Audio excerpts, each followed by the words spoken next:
खैरबा साहिबा, क्योंकि कराची में अब तो आपका लोकल बॉडीज गवर्नमेंट में भी आपका मैंडेट है। हमने देखा है कि कराची के अंदर मसाइल तो बड़े पुराने हैं जो हल नहीं हो रहे, लेकिन अभी बिल्कुल। कोशिशें जारी हैं, आप काम कर रहे हैं, आप लोग मैदान में नजर भी आ रहा है। लेकिन ये जो कभी हम देखते हैं मैन होल्स का इशू होता है, कभी स्ट्रीट क्राइम का इशू होता है, अब जो है वो हैवी ट्रैफिक का क्योंकि कल के सिर्फ एक दिन में 1 घंटे के दौरान जो है वो 2 हादसात हुए जिसमें 6 शहरियों की जो है वो हलाकतें हुई हैं। ये बड़ा अफसोसनाक है। तो इन मसाइल का जो है वो हल आखिर क्या है कि मुकम्मल तौर पर इन मसाइल को हल किया जा सके? कोई ऐसा प्लान आपके पास है, किसी हिकमत अमली है?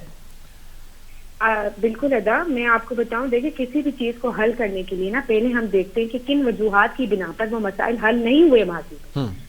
तो वो खुद ये वजूहात थी कि जो हमारे 15-20 साल से मेयर कराची रहे साबका, जितने भी आए और गुजरे, उनके यही मसले थे कि वो अपने वसाइल पर रोना रोते थे कि हमारे पास इतने वसाइल ही नहीं है कि कराची के मामलात हम हल करें। और आपको पता होगा कि कराची में माजी में कभी भी पीपल्स पार्टी का ना मेयर आया, ना हमारे पास टाउन थे, ना हमारे पास प्रोविंशियल इतनी सीट थी, ना माजी में हमारे पास इतनी नेशनल असेंबली की सीट थी। तो एक बात अंडरस्टैंड करने की है, जब कराची में आपके पास इस तरह की स्टेक होल्डर्स आप ना हो और इस तरह के कराची की सीट्स आपके पास ना हो, तो चीजों को, इंस्टीट्यूशन को स्पेशली वर्क करने में थोड़ी प्रॉब्लम होती है। तो कराची में तो कभी हमारी हुकूमत इस तरह से रही नहीं। अलबत्ता अब जो कि अवाम ने पूरे सिंध में और स्पेशली कराची में आपने देखा कि बहुत भारी वोट की तादाद से पीपल्स पार्टी इक़्तिदार में आई और मेयर हमें मिला। मुर्तजा वहाब की कारकर्दगी किसी से ढकी चुकी नहीं।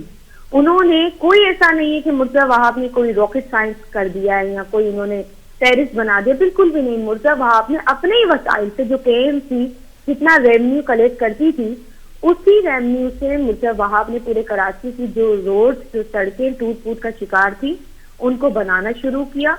और वो हम देख रहे हैं कि कराची की हर गली में काम हो रहा है। उसके बाद फिर हमने देखा कि कराची में जो टाउन पीपल्स पार्टी के हाथ में आए हैं वो बेहतर तरीके से काम कर रहे हैं। अब मसला फिर वही आता है कि देखिए, Karachi is like a mini Pakistan. ठीक है, कराची में हर रंग नस्ल के लोग पाए जाते हैं, हर डिफरेंट पॉलिटिकल पार्टीज के स्टेक होल्डर्स यहाँ पर हैं।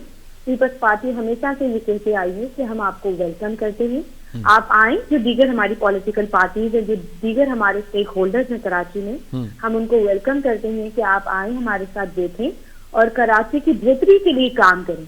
लेकिन फिर यही देखने में आता है बदकिस्मती से कि वो इल्जामात की सियासत, वो तनकीद की सियासत, वो गाली गलौज की सियासत करीब सामने से की जाती है, अपोजिशन बना दी जाती है। देखें, बिल्कुल, लेकिन अगर हम कराची से वाकई में मोहब्बत करते हैं और हक जताते हैं कि कराची हमारा है, तो हमें फिर कराची के लिए इस तरह से परफॉर्म भी करना होगा।